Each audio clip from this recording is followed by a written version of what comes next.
My name is Wangari Wachira. I'm a Nairobian, an entrepreneur. I like to call myself a gastronomic and tourism entrepreneur. That's my area of expertise. I'm a travel consultant by training, way back then. And I'm a Japanophile who lives in Nairobi. I love Japanese culture. I engaged with it when I was in college, and I fell in love with it. And it has made a career and a business for me ever since touching it the first time. Before owning a business, I worked for luxury brands Abercrombie and Kent and their luxury hotels, and had a short stint at the Governor's Collection. And after that, I went into taking care of family. So I had a short break to start a family. And after about 5 years or so, I went into business, and the business opportunity aligned with what I had hoped for, a business in either food or the travel industry. And the opportunity came for me to start a food business, and the food business happened to be Japanese. I love unique things. That is why I studied Japanese language in the first place. So I always look for what's different, what can set me apart and make it easier to run a business that offers something that's missing. That's usually my mindset when I'm thinking about opportunities that I can harness. I'm a daughter of an entrepreneur. I grew up in a cottage industry. So there are some things that happened when I was young, listening to my own parents running their own business. They started the business when I was 12 years old. So I had a bit of an awareness. And watching their journey has sort of created a mindset in me of what kind of a business I would want to start. I established early on that I am a creative. Creatives get bored very quickly when they are in a repetitive kind of an environment. So they like a space that keeps changing and they can keep innovating. So that self-awareness has helped me to then align myself with things that I can actually sustain over time. And that's how I'm here. And now with a restaurant and a travel company, predominantly managing tourists from Japan, and also operating a Japanese restaurant in Nairobi as a new venture. Okay. Yeah. So why Japan? Why Japan? Fell in love with it the first time. From the language. The language sounds like Kiswahili, so immediately you could pronounce things properly, and you do not have a struggle pronouncing. My Japanese teacher, who still lives in Nairobi, must have used a lot of intriguing and interesting teaching props, because I fell in love with the culture instantly, even if it was just from videos and books. Later on, I would then meet my husband, who also studied in Japan, and a common friend introduced us, and I could say that our common factor was our Japanese language. So he was intrigued about this Kenyan who's also learned the language. This young girl who's also learned the language. She had also studied in Japan. And that's how we hit it off. And the rest is history. He's now my husband and my business partner. And so as we aligned ourselves with bringing tourists from Japan as a business, we found that there were many other opportunities that were evolving or coming. And so we kept on looking and researching and tapping into all the information that we could get in order to see what other opportunities were there or what we could do to enhance the business that we were already running. And so, yeah, so Japan keeps giving us. So for us, engaging with the people, the country, the culture, and the opportunities that come from it, we've just scratched the surface. So that's why Japan. So it keeps on giving. Japan is a leader in many frontiers. So why did you choose specifically food? Personal interest and what I know best was one of the reasons, because as a child, my books were recipe books. So I can grab a recipe book even today, and that is what I can spend a whole 30 minutes reading each recipe, how it's made, each ingredient, and thinking about it, maybe fantasizing how I'm going to make it. Okay, most of them I don't end up making them, but I have an idea. So food was a natural for me. The service industry is also very natural for me, and for him also. We are entertainers. We like people to have a good time. So we do it very easily, and we find that our customers appreciate what we do. So food for us is what ticks. We do it naturally, with no effort. So yeah. Out of that story, I believe that's where Shokudo was born. So can you take us now to the birth of Shokudo? What really intrigued you to now get fully in with Shokudo, the new baby? Yeah, Shokudo was actually born out of wanting to diversify. Our safari business was not sustaining us throughout. The tourism business is very seasonal. And Kenya had been going through some challenging times, the post-election violence, the terrorist attack, and all this always affected our business. And they affected our business very, very critically.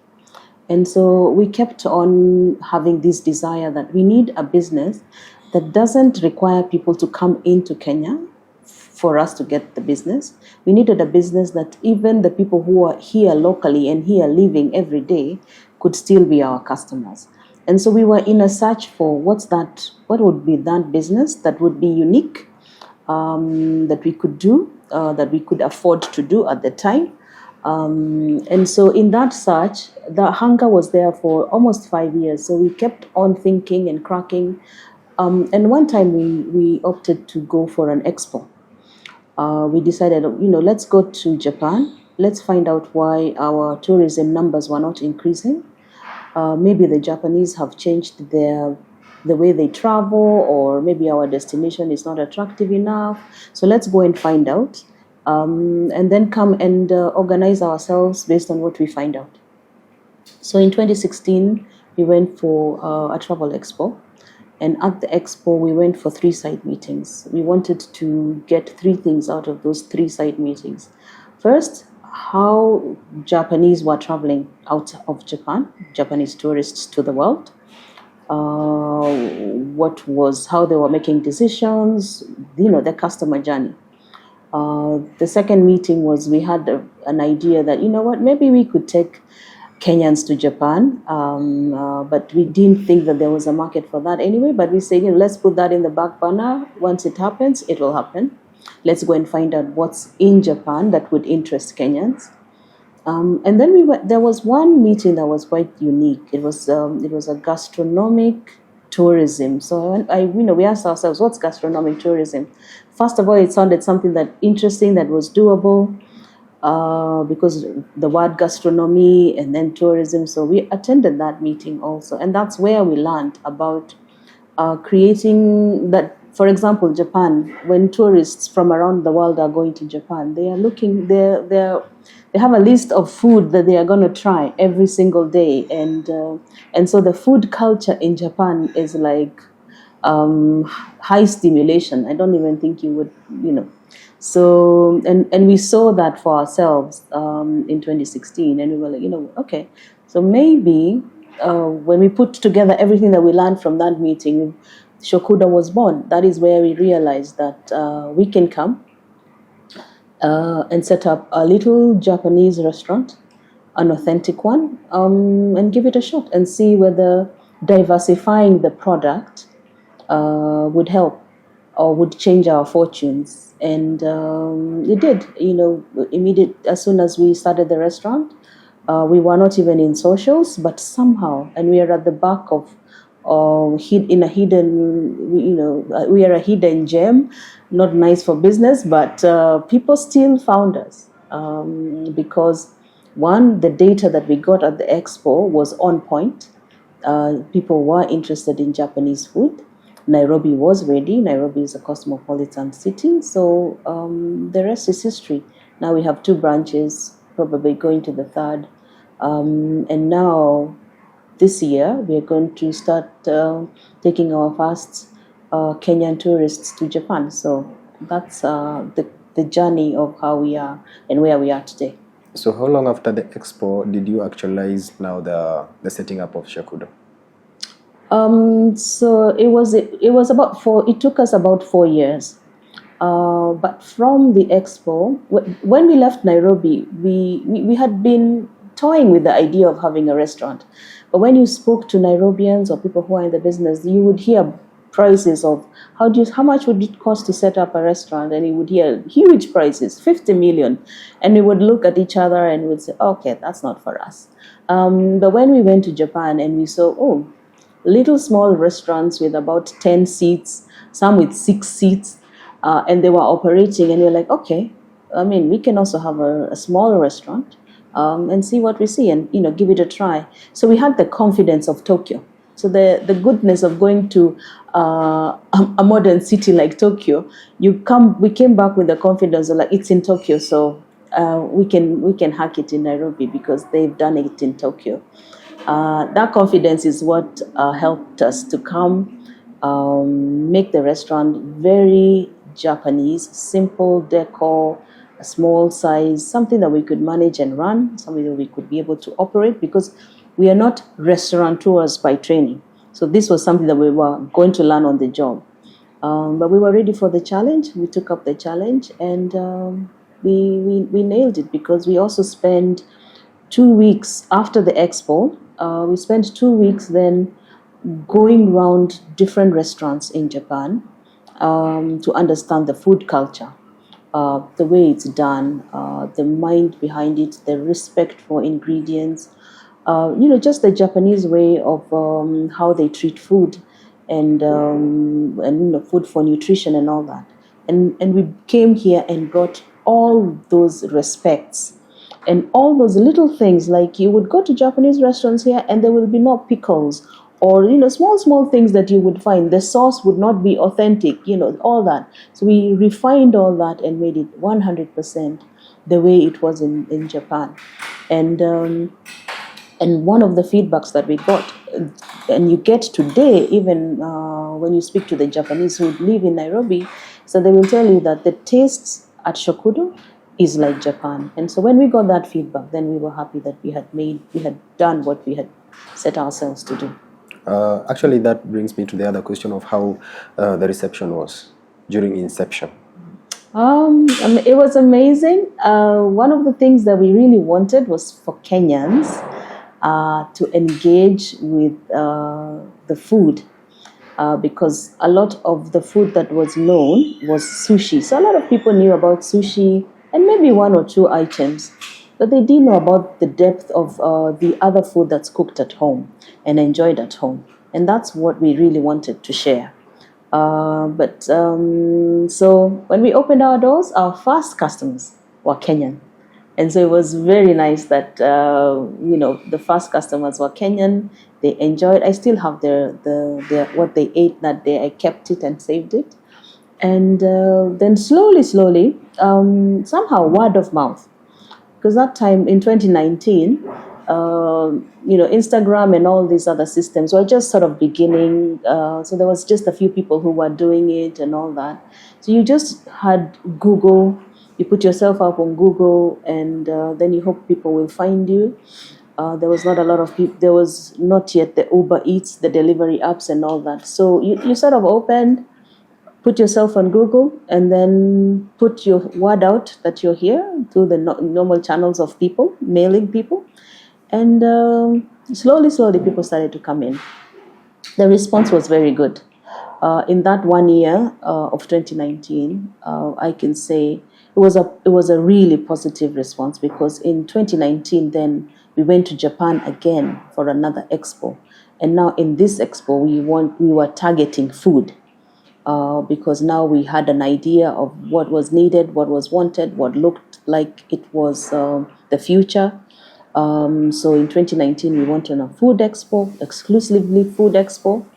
Went again on more researching of the food in different restaurants, just to understand the food and all that. But as luck would have it, in 2020, COVID hit. So all those plans went up in smoke.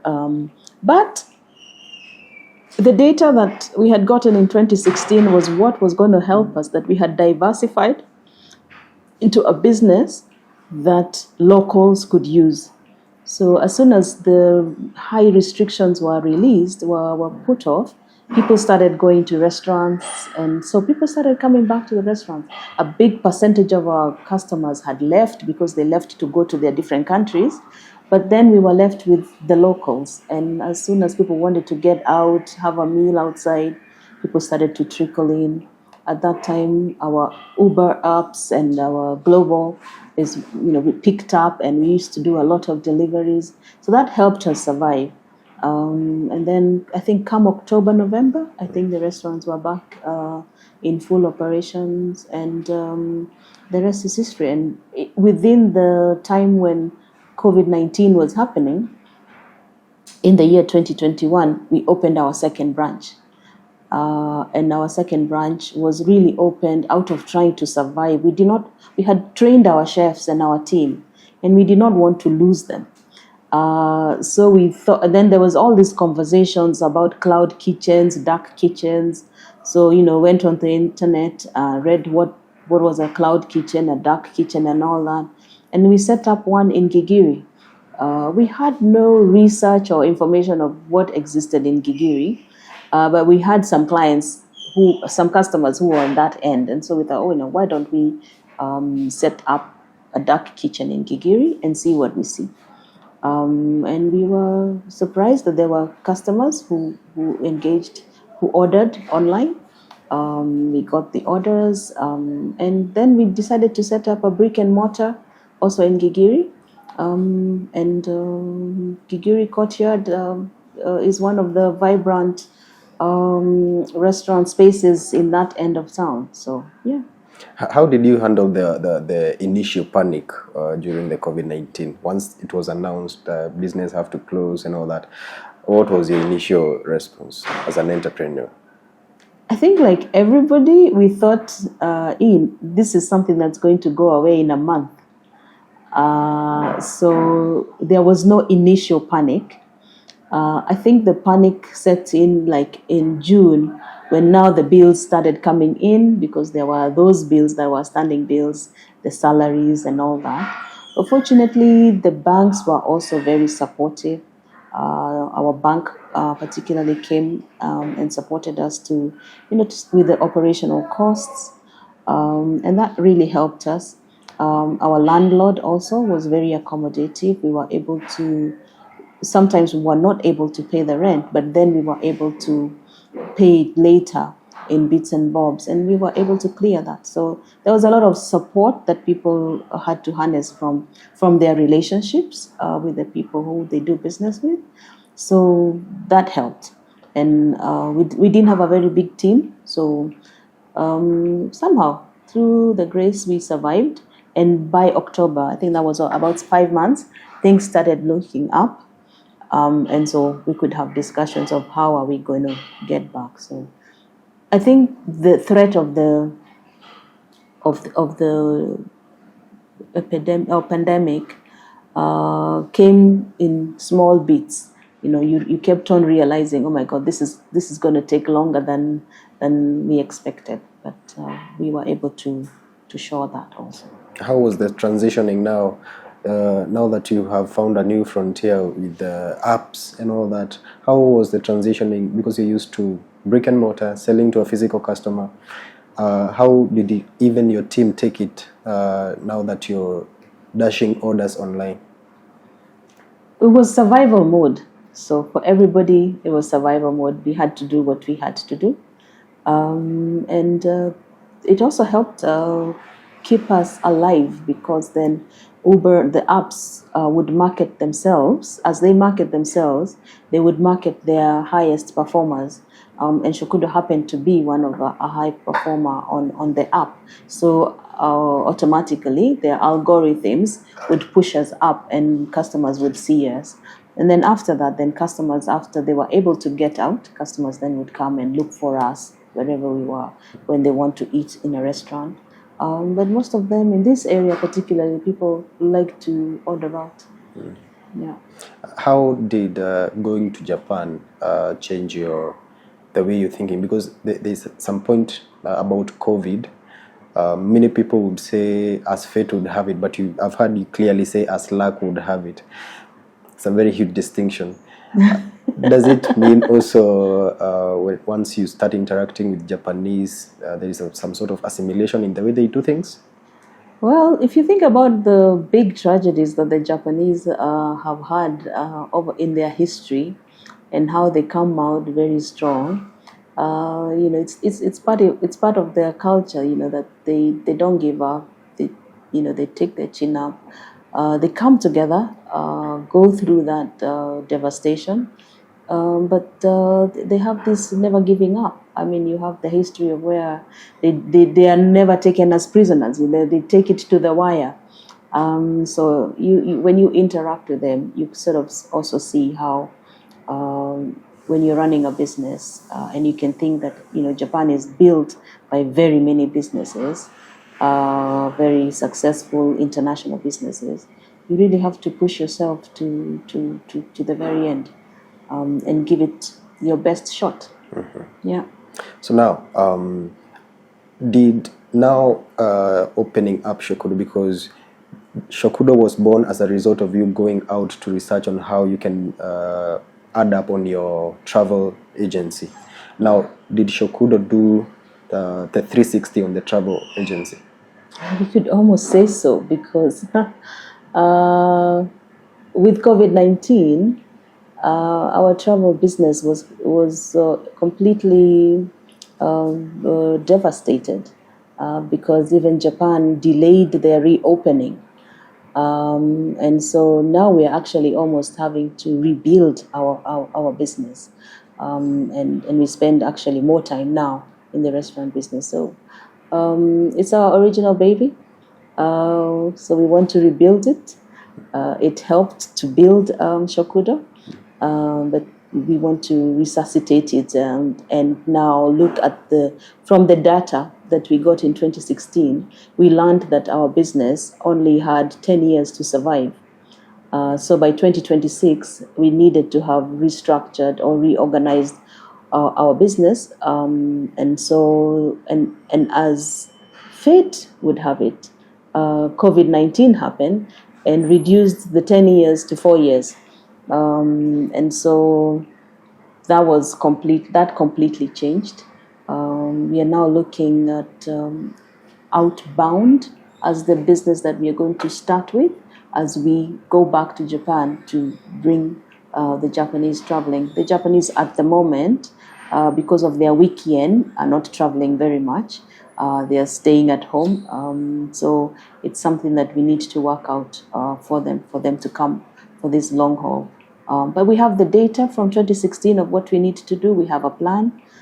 So it's just a matter of time. So we're on track. Okay.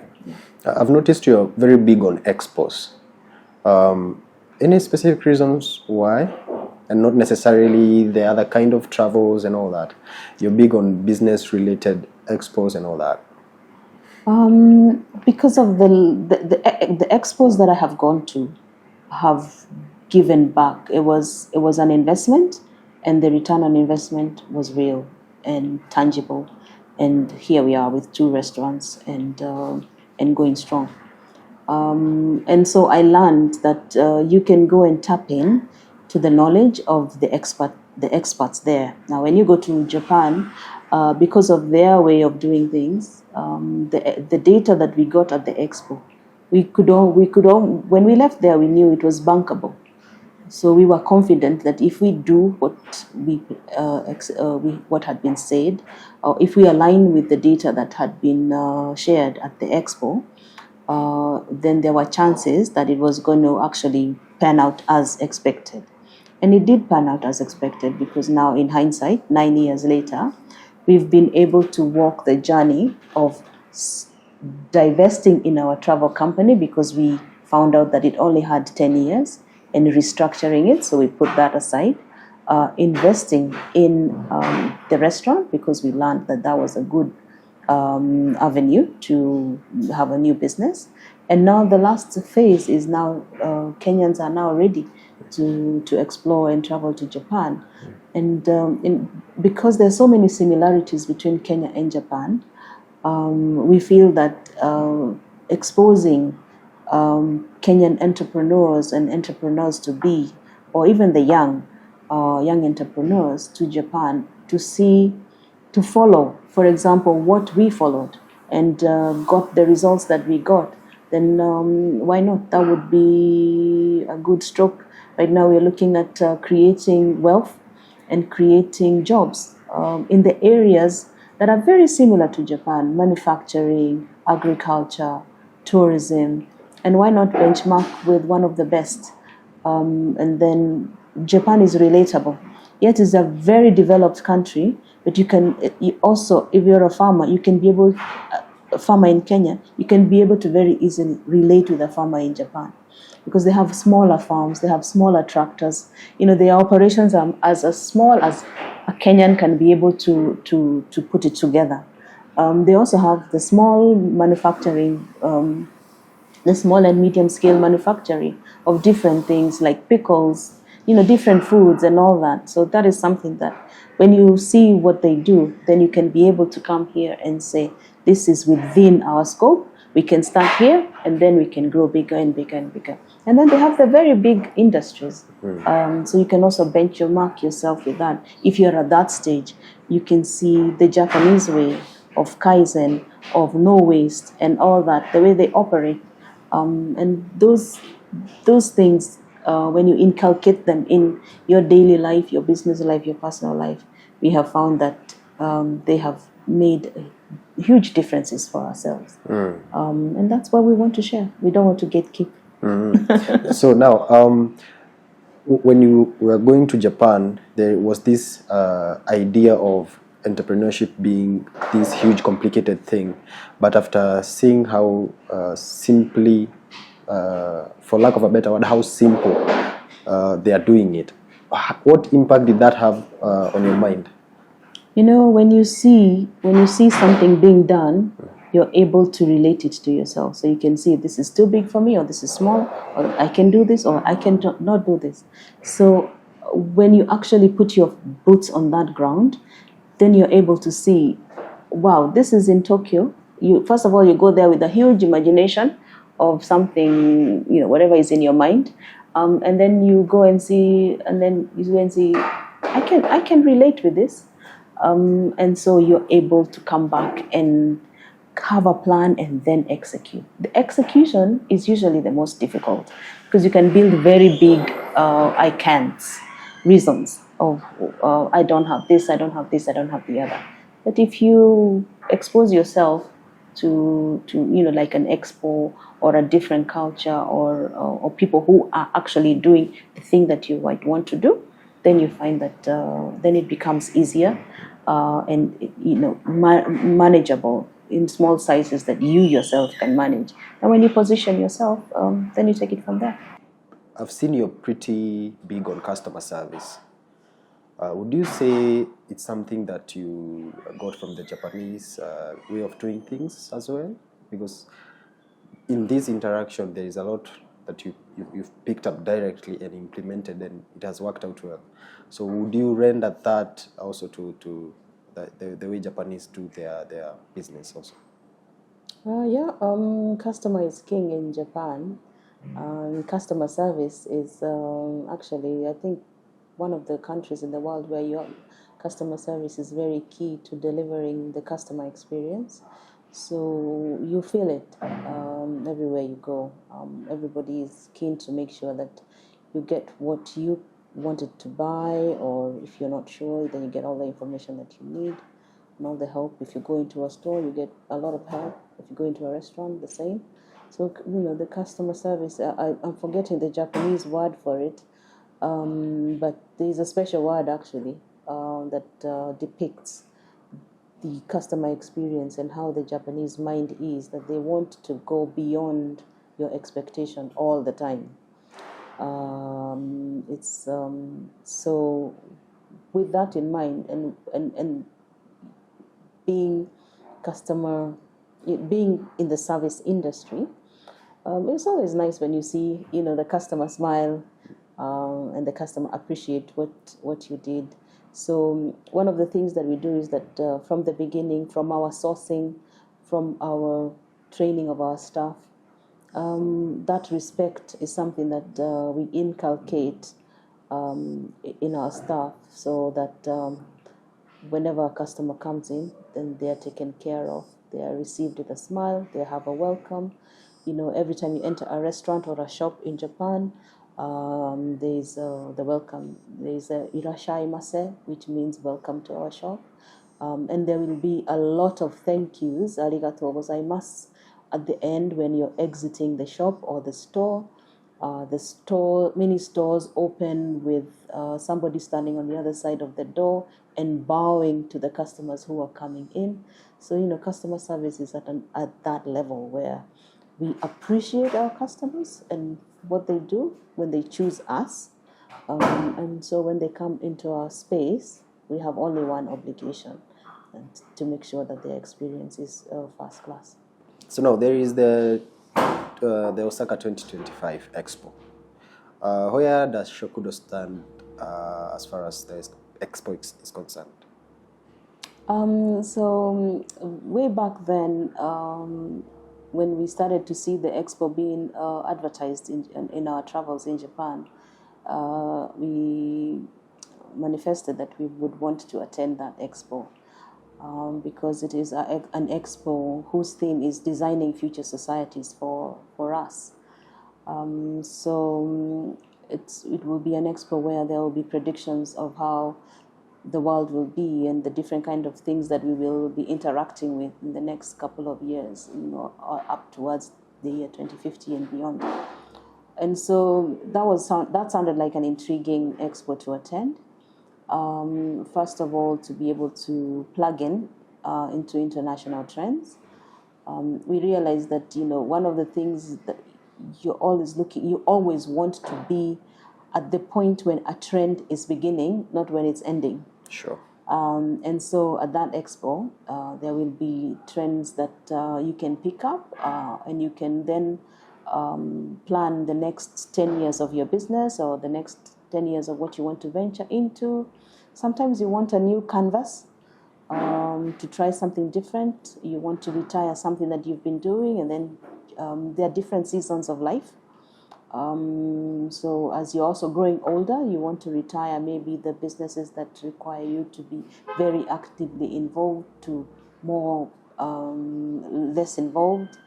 And so we're looking at this as an opportunity to go and find out what's next, what's our next, both for Shokudo and our travel company, and whatever else. I don't know what the Japanese always have a way of surprising you.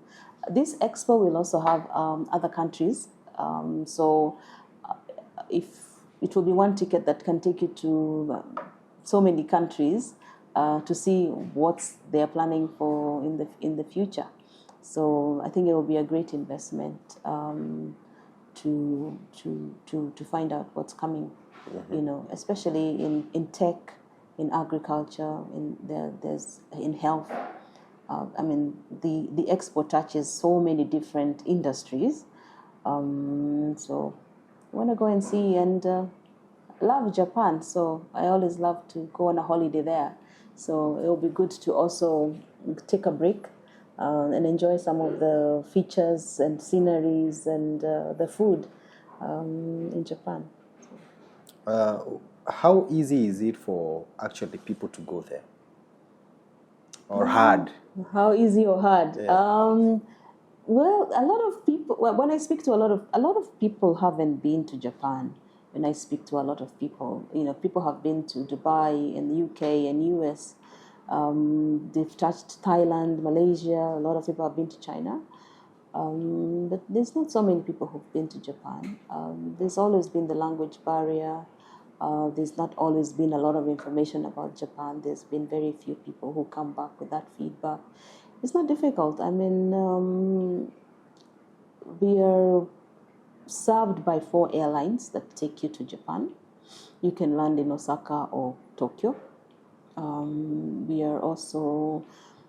We have a Japanese embassy in Kenya. I'm sure many people see the Japanese embassy is very involved in a lot of things in Kenya, so we have a Japanese embassy.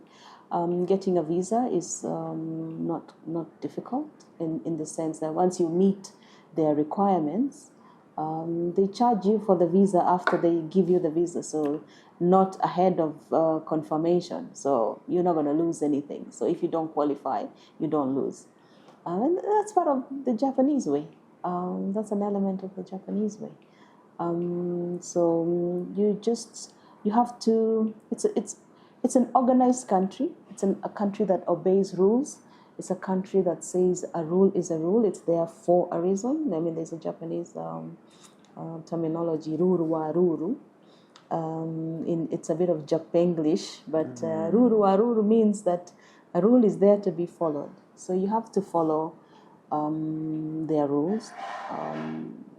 There are 130 million people in a very small country, so there have to be rules for it to function as it functions, and it functions very, very well. So once you meet those requirements, you have to be able to sustain yourself there. You have to be able to show your itinerary of where you're going.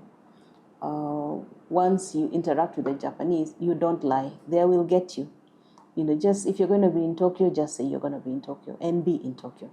And your life will be very easy, because then when you lie or when you say what's not the truth, they deal with it in a way that is unforgiving, because ideally you're supposed to put the facts as they are. That's the culture-ish. So it's not very difficult. And there are very many opportunities now, even to study in Japan. As you know, there's a decline in the young generation in Japan. So they have the upside-down pyramid, whereby the older people are more and the young are less. And so there is a lot of programs of trying to get more people to be pro-Japan. So there is study in Japan opportunities. I have seen you can go and work in Japan opportunities that exist. So just taking a trip there for the expo could maybe trigger something in somebody, and that's what they have been looking for, and they can just tap into those different options. And of course, there's the business opportunities that also exist, and what I call the similarities. There are a lot of similarities that if you just sit down and look at them critically, then there's many things that you can tap into Japan and come and do them here, and they are scalable because we are still a very clean canvas waiting to be filled up. Yeah. Could it be that the reason why people don't really go to Japan, maybe from Kenya, is because of that lack of guide, maybe how they'll organize their itinerary, how things will be? Because sometimes going to a foreign country all by yourself and doing things all by yourself, unless you're a frequent visitor of that place, it can be hectic, especially in regards to this expo. I haven't really seen people who are doing itineraries or taking people there. Maybe could that be the reason why most people could be scared of? I guess any international travel is overwhelming to a destination that you have never been to a destination that doesn't have speak the language that you're used to can also be overwhelming. And then to a very developed modern country that from where there's very little information in your own country, there's very few people who are coming back and saying, I've just come from Japan and this is what I did and did. That can make you not venture into that. But we have been there several times. David studied there. Once you plug yourself there, then it's still overwhelming because they have a very intricate transport system. You can easily get lost, but then there is a process to all that, and you can find your way. But what we have done is that in order to begin this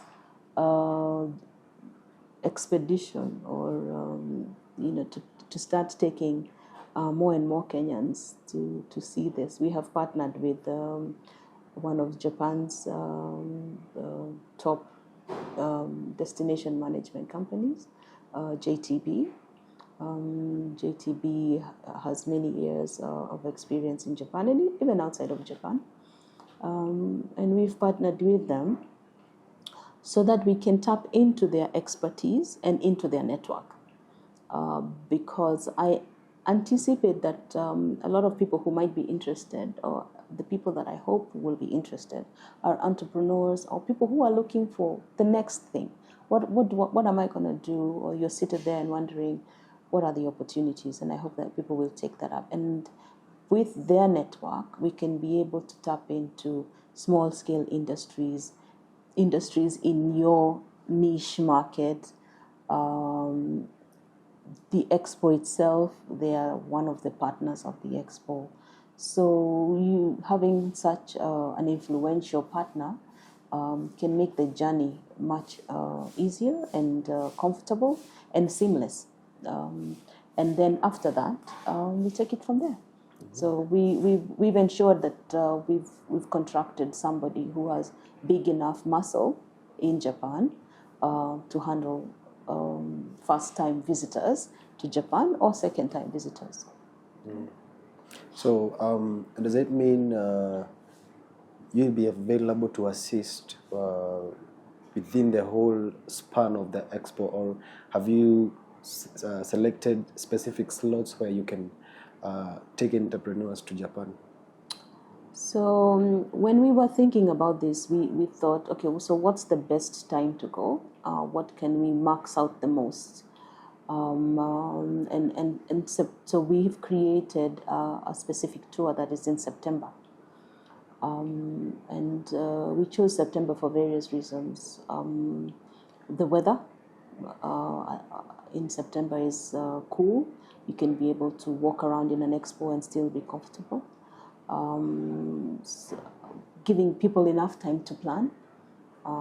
Between now and September, people can schedule a proper 2 weeks to be away. Give enough time to put together funds for that. So September is our planned tour date. In September, there is also going to be the World Athletic Champions, and we are champions in athletics. And we thought going to the stadium and energizing and bringing out our patriotism after a very difficult 2024 is not a bad thing to do. So we are hoping to enjoy the stadium. And Japanese stadiums are also at another scale. It's something that I'm sure a lot, when I think about Kenyans and the way they love football and sports and all that, it's also a good time. So we've scheduled the travel for that group tour that you can plug into to be around that time when there's the Expo and the World Championships. And then depending on the different people who sign up, then we can plug into their different niches and see whether we can do different things that are of interest. People can extend or get off from the main tour, extend into their own areas of interest, but it's not locked out, So if you have a specific group and you want us to custom make something for you in April, for example, or in May, or you're not available in September, you want to go in October, or you're not interested in athletics and you want to do more of this or the other, our partners are able to do the different options very easily. So we just need to you just need to tell us that these are my interests. I want to go with my family. I want to do this, and we'll be able to still take you for the expo. Plus, just enjoying different activities in Japan. Let's say I'm a first timer. I want to go to Japan. The only thing I have with me is the passport and maybe the money to go there. How will you handle me? How is the process? What will you provide for me? And what are the specific things that you're going to take care of me as the travel agent side of you? Japan is a very well organized destination for tourists. They're receiving now upwards of 13, I think last year they received about 37 million tourists. They have some unique, nice problems called over-tourism. I hope that we will one day have such problems.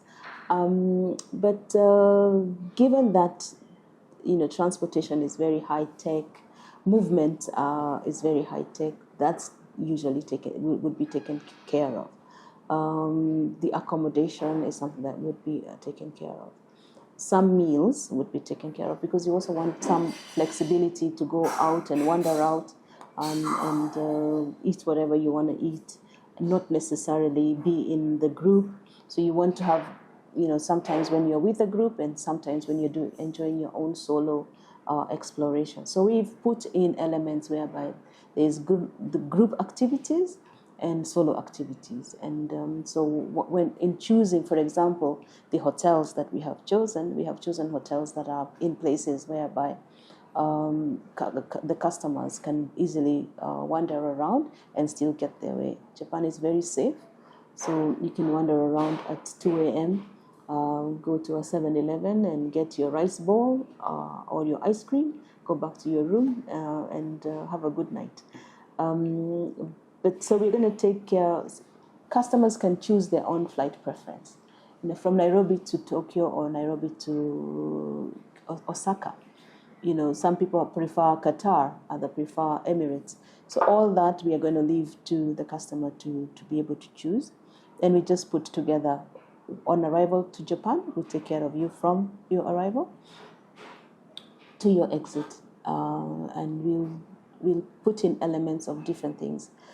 What we have also done is that there's different things that you can do. For example, so you might be interested in going to Universal Film Studios and somebody else wants to go to the aquarium. Another person is interested in history. So people are able to choose the different things that they are interested in. So we don't all have to go huddled together. I'm interested in shopping. Somebody else is just dying because the shopping in Japan is at another level. You're going to have suitcases of souvenirs and different things. So one of the things you do when you're going to Japan, you go with an empty suitcase so that you can come with a full suitcase. It's a hack for going to Japan. I'm sure a lot of people have seen it on TikTok. And it once you're there, you begin to feel comfortable. You're in a safe environment, and all the dots have been joined for you. So we'll take care of that. You've been to Japan. What are some of the memorable places that you've been to? The first time I went to Japan, I remember one of the things that I wanted to do was to find myself on the Shibuya crossing. Because when I was learning Japanese when I was 19, that looked like a fantastic place to find yourself. And so when I found myself on Shibuya, that was such a highlight for me because I never imagined that it would be possible. And there I was on the zebra crossings of Shibuya crossing. Anybody who has seen the Shibuya crossing can imagine what that was, where thousands of people cross in different directions of that crossing. Nobody banging into each other. It looks very orderly, but there's thousands of people on that crossing. So that was for me, from Nairobi, just being in that moment was like, yeah, I made it to Japan. And I think that's the most remarkable thing. When we were studying Japanese, people used to be stuffed into the trains during peak hours. But unfortunately, by the time I went to Japan, they had modernized their transport system, so that doesn't happen anymore. I would also have wanted to be stuffed into a train because the conductors, that looked quite amazing, like, oh my goodness. But yeah, the transport was not available anymore. But just enjoying the food in different spaces. You go to the department stores, and there's underground stores that have acres and acres of different food. And you stand there. When you're a foodie like me, you're like a kid in a candy store. You do not know what to eat and what to leave. So that's a very high stimulation. I had the opportunity to go to one of the department stores in Shinjuku. Shinjuku is one of the busiest, it's actually the busiest in the world, train station in the world. So there's a big department store at Shinjuku, and that was also, like, oh my goodness, this is food in a department store. I have been hosted by our Japanese friends for a meal at Shabu Shabu restaurant, and one of the starter meals in one of the little plates was something that looked like brain, and I thought to myself, the texture might be odd, and how am I going to do this? But in Japan, when you've been given food, you have to eat it. You have to show appreciation of it. And you're being hosted.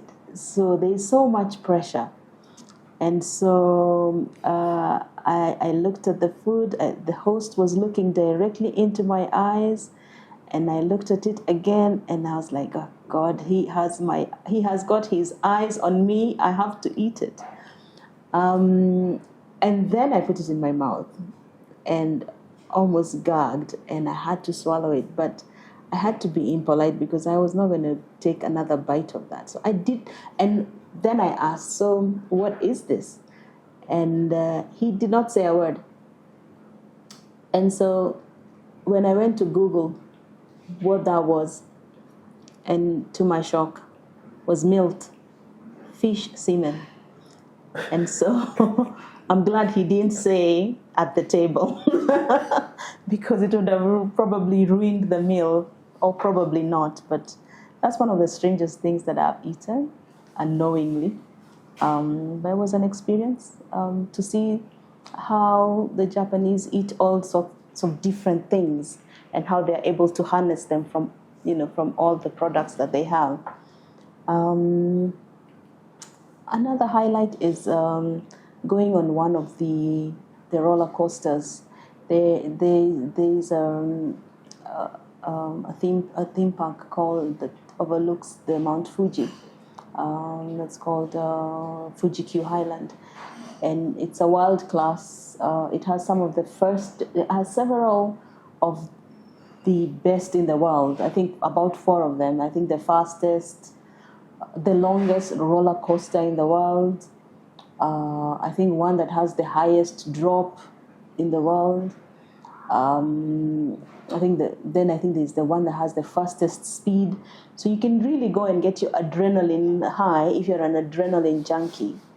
But David and I and our daughters went actually for that, and to just scream out the stresses, and it was really, really, really good fun. So this is some of the things that you experience when you go to Japan, is that they have some of the they push so that they have many Guinness World Record attractions. So they push boundaries, just so that you can get a real high from whatever you engage yourself in. But there are many attractions. There's Disneyland. There's the only Disney Sea in the world in Japan, and it's just right next to Disneyland. So that's really entertaining for families who have children, who are teens. I mean, even adults can go and enjoy the different theme parks based on characters. And they keep changing them. So, I have seen some of my friends go to Disney, to Tokyo Disney, several times because each year is not the same. They keep upgrading them or bringing new attractions and all that. Same for Universal Film Studios in Osaka. They have different theme parks every other time, so people can still go into that. If you're interested in fashion, Tokyo is a place where you can sit in a cafe and just be wowed by extremes of fashion. And you're like, people actually can wear that. But in Tokyo, actually, I've seen that, you can wear some of the runway fashion that you see on the runway on the street, and you see it right there in front of your eyes. So that's usually also something very interesting to do. Shopping in some of the stores, I find that you can get also entertainment from shopping. That's usually quite an attraction. You buy a lot of souvenirs for your friends back home. There's a lot of unique things for friends and family, even for your own self. The women are doing a lot of beauty and cosmetics. There's a lot to find there. There's a new thing that I haven't experienced that I'm on my next trip that I want to. I've been seeing it on TikTok. It's thrift shopping.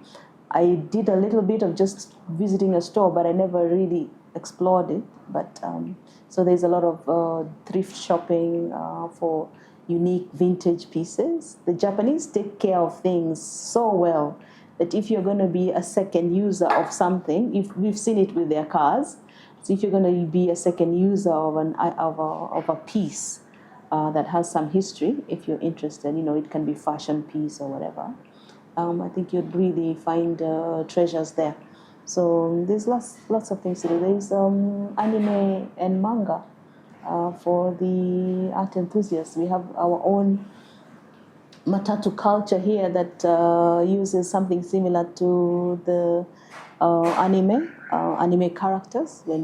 So there's that similarity. Yeah, and the beautiful sceneries. They have some really beautiful sceneries, and they've taken care of their environment. It's you will be awed by that order. And if we can have a critical mass of a few people who go and plug into that, and they come and attempt to bring in just a little bit of that order here, I think we can all benefit. Yeah. What about the cities? This Tokyo, this Kyoto, which I realized is Tokyo inverted. Yeah. Is it the same thrill across all the cities? Because there's something you mentioned about over-tourism, which is quite unique. Could it be attributed to how the cities have been organized? Or? So Osaka, for example, the history of Osaka would have been the original capital city. Their history, some of their feudal lords, I think they had a disagreement or something. Their politics changed that, and so the lords in Tokyo then established the capital there. Kyoto, which yes is Tokyo reversed, or I think Tokyo is Kyoto reversed, is one of the old cities, so you get to see a lot of the old history, especially in Tokyo, in Kyoto, and they have preserved that. Kyoto is one of the cities that is suffering from huge problems of over-tourism because of that's where you get a lot of the traditional, and especially these ladies, the geisha, and the maiko. So there's a lot of people who go there, and the food culture and the temples. But on our tour, yes, you have to sort of go there to Tokyo, to Osaka, to Kyoto, in order for you to feel that you have been to Japan. Because there are elements that you do not want to miss on your trip there. Osaka is called the food kitchen. They say the Osakans are more relaxed. The Tokyolites are more very busy and focused, as you can imagine, a city like Tokyo. But on our trips, we are going to do those. It's called the Golden Route. It's a good place to start. It's a good introduction. One trip to Japan is not enough. After you've done the Golden Route, you can always now go to other cities. There's Fukuoka, there's the south, you can go to Okinawa, there's Hokkaido in the north. So there's still very many other places that you can venture into on a second, third trip to Japan, because one trip is not enough.